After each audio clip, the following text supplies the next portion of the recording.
Today is your mom's 5th death anniversary. Kaya lang kita pinuwi dito para ma-fulfill ko yung hilig sa akin ng mommy. Ano yun pa? That when you reach the right age, I must ensure na makakilala ka ng babae na makatutuwang mo sa buhay at sa pagmamanage ng farm at other businesses natin. Tumatanda na ako, anak. Pa, ako? Di ba parang masyado pa akong bata para dyan? Hindi mo naman pakakasalan agad. What I'm saying is, kilalanin mo muna. At hindi ka na mahirapan dahil kakilala mo na siya.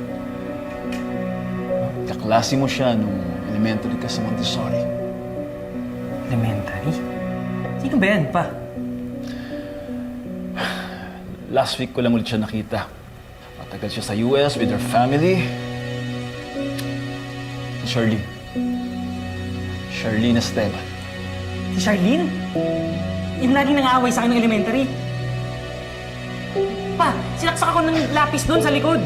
Mas maton pa sa akin yun, ayoko doon. Hi, Tito!